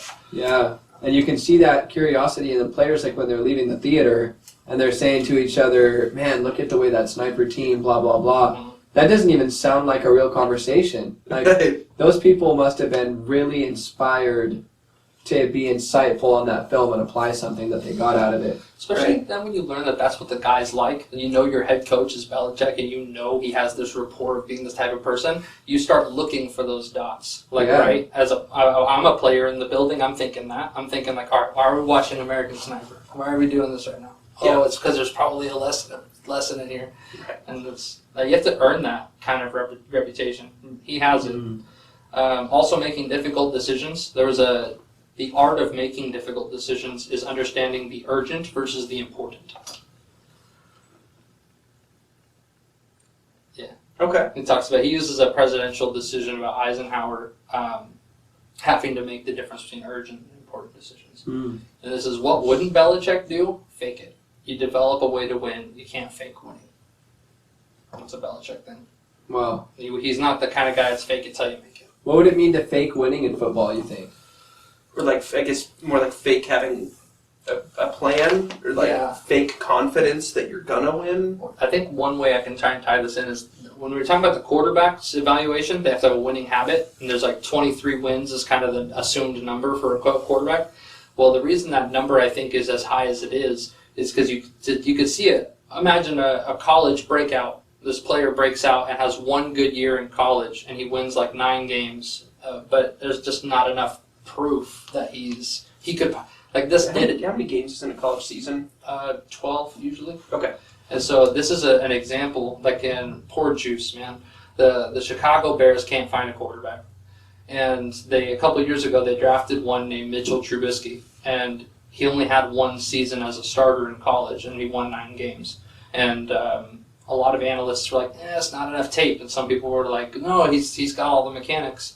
And like in the NFL, he hasn't really done that much because he does. I truly think it comes down to he didn't have enough of a resume in college to say yes, he's a winning quarterback. Those are just, poor juice, man. Yeah. The last chapter, and then final thoughts, is on fearless forecast. These are the things he thinks in the next 20 years will change football, because a lot of people ask him what he thinks the future of football will look like. And he says that player health is the top agenda, with obviously with this relate to head health, neck health, concussions, and that's everywhere in the NFL. They're actively on it. Yeah. Whatever fans might say they're not, player health is a top agenda. And he talks about, is there a way to stop us horrific injuries on a routine play? No. Horrific injuries are going to happen, and it's part of the game. That will never not be an issue. These 1 in 1,000, 1 in 10,000 type of slip-up neck injuries that leave a guy disabled, it's part of playing a very violent, random, chaotic game. It might happen. Unless we start playing in like a VR simulation world where you can hit at max, strength, and your body never gets damaged. You never feel it. Right. Or maybe you feel it, but you just get your real body in the real world. He didn't think about that, did he? No, he didn't. And I love that Lombardi agrees with my personal philosophy on youth football. He says you should teach kids how to play really early on, but they shouldn't play tackle football till high school. That youth football should be more like a skills camp or 7-on-7 stuff, development until their bodies can physically handle the rigors of the game. And there's a lot of discussion on that, that if the kids don't partake in tackle football before they reach high school, then they won't know how to do it or won't be good at it. And it's that's not, Tom Brady's first year of football was his freshman year of high school. And he didn't play. He was the backup on a team that didn't win a game. Wow. And then Tom Brady's sophomore year of high school, that kid who was the freshman quarterback quit. He goes, I don't want to play no more. And so Tom Brady, as a sophomore, takes over and they start winning games in high school. His story is phenomenal. That's dope. Obviously, but, yeah. They talk about advancements in technology. He believes that robotics is changing the game and VR training. When I go to those coaching conferences in March, and they show off dummies, just pads that are robotic, and you can design them to move in a predetermined path. Oh wow. And the NFL uses VR training. The quarterbacks will go into a room, put on a VR headset, and watch themselves make decisions through the VR. Because then they go to practice, they'll have a camera on their helmet, and then they go back and re-watch the film through their own eyes and make those decisions again mentally. That's the future of that too. That's awesome. He thinks that the quarters are going to reduce from 15 to 12 minutes. He thinks it'll save on the amount of hits people take, but it won't reduce the quality of the game you get. He thinks that 12-minute quarters is what high school and college uses now. Mm. He thinks that NFL will eventually come down to that. Hmm. He also thinks a good way to squeeze in more commercials too. Yeah, that's what actually he mentioned that there would be longer commercials, and he said he appeals to he says, all right, fine, the marketing needs it too, right? Extend halftime. He goes, make halftime longer. I don't care. He goes, it's then the players get a longer rest or more time to talk about their changes, anyways. Yeah. He talked about reducing timeouts to 1 per half instead of 3 per half to change that strategy. There's certainly a meta in how timeouts are used, and he says that changing that would change everything on that regard. And he also believes that in the future, 2 quarterbacks will become regularly in rotation. That teams will eventually move into using 2 quarterbacks. Really? Yeah. Have 2 different styles and be able to try and because then you're just continuing to keep the defense off balance. You put in your speedy Michael Vick quarterback on one play, and then the next time put out your throwing quarterback, and it doesn't even have to be that binomial. It could be more diverse than that, but the idea is used too. And so his final thoughts to kind of wrap up the book is that culture comes first, always. And I didn't understand that. I could start to see that a couple years ago, but Coach Jay really broke that open for me because he was trying to build a culture at Hanford. He's trying to build his culture. We're going to have a long winning culture. And I was like, yes, I want to be a part of that. I understand that that's the way. And then I think that's why one of the reasons he recommended this book is I could see the way. Press every edge all the time because any edge may matter anytime, in a game. Always be trying to press the advantage. Systems over stars. It's more important to have a system that works for organizing an offense defense than a star player. Understanding leadership is a long-term proposition. Like if you're gonna assign a head coach, you're expect them to be there for a long time. Don't make that contract like half-heartedly or loosely. That's very serious. And that you're never done getting better. That's the last point of the book is never stop getting better. Nice. Sure. They really push the long-term thing at Apollo. Yeah. They ask you a lot, like, hey, this is a really good company, a lot of room for advancement. You want to stick around for a while? How's it going? You still wanting to stick around for a while? They really push it, and it does, like, puts me in a mindset where I'm just like, you know what? I might as well settle in and build a career here because they're right. It is a solid company. So you know what? I'm just going to buckle down right here. So on those days where, like, I have a really shitty day, I'm like, fuck, man. I'm like, hey, you know what? I decided this is what I'm doing. I'm going to do better tomorrow. Yeah. Because I already committed, so I'm just going to do this. Yeah, and it gets your buy-in. Yeah. That's good for you, too. Like, you know, just to have something that not everybody has something to buy into. Yeah. Yeah. It's better for me and my character because I have to go deeper on things, you know? Like, I have to develop more determination. It's like, I'm going to be here for 20 years. I'm not going to suck for 20 years. You know? Yeah. Might as well just try harder. Yeah.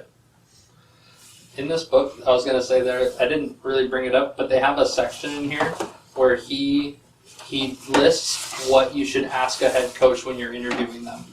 And he goes pages into what questions you should ask. Wow. What's cool about it for me is that I can read it and be like, can I answer those questions? Totally. If I wanted to, you know, it's just like getting the interview prep ahead of time. Yeah. And you know, maybe 25 years ahead of time. Right. Yeah. You've been thinking about your answers to those questions for a while. Yeah. I can build my own philosophy. That's cool. Yeah. But then in 25 years, they're going to be like, how are you going to use virtual reality to strengthen your fourth quarterback? Yeah. And I'll be like, oh, this wasn't in the book. Oh, God, I should have bought another book. No, what I'll say, somebody install a hill out back, a really big one. We're going to start running that thing. Yeah, that's an alpha move. Yeah. Belichick's awesome. I wouldn't be surprised at all if the Patriots made the playoffs this year with Cam Newton, but it's not looking great. Might be experiencing some tough times. Is Brady doing better? Brady's doing better than Belichick at this point. Belichick's a loser then, folks. He's a loser. Yeah, that was awful. He ain't no genius. Evan, you got anything? No. Who's Vince Lombardi? Vince Lombardi is he's the coach of the Packers in the 60s who won a lot of NFL championships, but also won the first 2 Super Bowls. Oh. Okay. And then they named the trophy after him. So it's the Lombardi trophy. He mentions in the book, like, not related. I've been dealing with that my whole life. Like, So Michael Lombardi is not related to Vince Lombardi. no, this Michael Lombardi, is not related. They're just both Italian. Okay. Also, when I was reading this book, I get caught up in how many good coaches or great coaches are named Bill, like Bill Walsh, Bill Belichick, That is a coach Bill name, Parcells. So many Bills. It does sound like a name that carries a certain authority. Yeah. Sounds right to me as a coach name. So does Pete. Pete, yeah. It sounds masculine and stable and authoritative. I'm Pete. Pete. I love Pete Carroll. The day he was hired, I was so happy. I knew right then things were going to change. It was a big day. I was a senior in high school, and I remember looking at ESPN, and I was like, we did it. We're going to get a good coach. And now he just signed a contract for 5 more years, and he's the oldest guy in the NFL right now coaching. Cool. Really? He's the oldest head coach, and he hates those retirement questions from the media. The media will be like, "Hey Pete, is this your last year?" He goes, "Why do you guys ask me that?" He goes, "I'm still having fun. I'm still young. I'm still kicking it." It's like 69. Damn. He's digging it. High energy, though. He's high energy. Yeah, he seems like it. And that's part of his whole culture, right? I read his book, which is called Win Forever, and his whole culture is about competing drives excellence, and we're going to compete every day. Find the will to win, have energy, support each other beyond football. Like, I love the Patriots culture, while proven to be more successful, is like a militaristic, do your job. That's like the message. It's like the come here and come to work. With the Seahawks, it's like, hey, we're going to come here, we're going to be a team. Not just a team, we're going to be a family. and we're gonna do it with our best foot forward every day, and we're gonna have a ton of energy, and we're gonna be yourself. We're gonna put ping pong tables in the locker room, and we're gonna let you express how you want to express. Like it's those are like the More West Coast. yeah. They're the polarizing differences in the NFL. That's cool. Yeah. So it's kind of a bummer that the time that those two entities met in the Super Bowl, it didn't go our favor, like Seattle's favor. Yeah. Because that would have, if Seattle wins that Super Bowl, they win more. They win more Super Bowls. The team, because the team went through such a fissure, such a chemistry breakup. Right. Because the culture in Seattle is also toughness. It was also set by the physicality of the way Marshawn Lynch ran the ball. Every time he had a big run that trucked over somebody, and like even though maybe not a touchdown or something, but big physical play, the defense, our own defense, would get super excited to go back out there and match that intensity on the defensive side of the ball. Yeah. And then they fed off of each other. And so when so many people saw what happened in that play, they thought of like, oh, they're trying to make this Russ's team.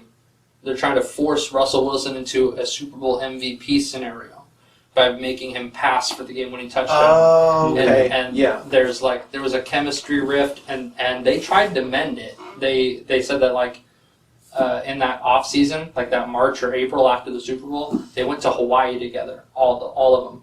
And on the way there, offensive guys sat with offensive guys, and defensive guys sat with defensive guys. Naturally, there wasn't an organized thing. This is how it went. And when they left, everybody was like kumbaya and crossed over. And Right on. Russell Wilson, I think, repaired a lot of the relationships in the locker room. But over the next couple of years, while still a good football team, Seattle eventually fell off like a little bit. Right. But they're back up. They're doing good. Just not the same team. Everyone expects that Legion of Boom. Right. It's not who we are. What a name. If you're It's a going good name. to defining It's a good ourselves as bit. a physical, intimidating football team who runs the ball really hard and then hits you really hard on defense with a Legion of Boom. Like that's awesome. Yeah, it's good branding. They're such smart. The 12th man thing is so smart too. Yeah. Their messaging is so intelligent. I've told you, I think, before about the Texas A&M, that's actually where that comes from. Yeah. Yeah. They're paying royalties to somebody for that idea, right? I think they were. I wanted to check myself today. I think that Seahawks caught A&M not paying up on the patent or something, Ah. and I think Seattle now owns it outright. Whoa. But it is brilliant to make, because it's the same as the booing. It's like the Mm-hmm. and I remember you telling me that like football's nationalist bullshit, and I was like, Mhm. it is. Everyone support their team and fuck everybody else's team. But that's not how I cheer for football. I confuse people. Like remember Tyler Gillespie, Mason's brother? Yeah, Mason's. Yeah. It's hard to watch Seahawks games with him, man. And Oh. he didn't like it when I was at his house with the game either. Because he's so into it. He's like a lot of Seahawks fans. They're up there, Seahawks are nothing, and screaming at the TV, and it's a playoff. Furious every time a bad play for Seattle happens. Right, and Right. there'd be Even if it was an interesting play. or a great play. Right. Like there'd be a great catch for the Packers in that game, and I was like, oh man, that was filthy. Yeah. And he'd be like, man, whose side are you on? Get out of my house. And Mason actually like backed me up. He goes, no, Coachy's Coachy. Coachy does football. He's like, let him say something. It's funny. Yeah. I'm more that side of it. I want to just see something really interesting. Oh, I've made that impression on Kim Oh, yeah? over the years of being in the family and watching Seahawks together. Kim has evolved. I saw it last night watching the game. She has evolved from a screamer to a watcher. And I'm so proud. Where Cullen and Marshall are still kind of like, ah! Nah, I get it. You got to let that out, I guess. That's what Yeah. It's fun. It's fun. It's a really healthy way to express tribalism compared to most ways. Yeah. Way rather people do that with football than religion and politics. So do your fucking thing on Sunday. Right. That's a good call out. Just think about We need an outlet for it. yeah. We're built that way. We're wired that way. We need to plug that shit into something that doesn't kill us. I was so happy when the Seahawks did win the Super Bowl against the Broncos the year before the Patriots won. Because if they had won that, it would have been back-to-back Super Bowls. And that's just the explosion of confidence and what that would have done to the NFL, not just the Seahawks, but if the Patriots, that would have ended the Patriots dynasty. I think it would. That would have been the new sheriff's in town moment. Yes. That's why, like, even in that book, he wrote it as, when I read it earlier, everyone can feel the time, the game, Belichick's legacy slipping away. That's what it was. It was like, all right, the young Seahawks are now everything. And then now that's just not the case. Nope, he was ready. No, but the Seahawks have continued to be more than competitive. And Russell Wilson is on his way to being one of the best of all time. He has a record in his 9 years of playing football. He has 92 wins. And that's, as of last night, that's a record. It goes, nice. Every year he sets that record as who has the most wins in 8 years or 7 years or 6 years. So he's on pace to be the winningest quarterback of all time. Wow. Russell Wilson's incredible. But he's another one of those examples last couple weeks where this pressure's been getting to him and the team has not been helping him the way he puts out for everyone. So you start pressing and you start trying to force things to happen instead of playing the game in a managerial, neutral way. And he started having more mistakes. There were more interceptions and more fumbles, and then we lost by bad margins. And then it's like, oh no, the Seahawks are falling apart. And it's like, no, we're all right. But I could go all night. You said hour 45 earlier. Then I'm sure you could edit some of that at the end, shorter. No, I like it. No, yeah, it's all good. Cool. You guys want to wrap it up? That's cool. Night school. Night school. Education. Get yourself.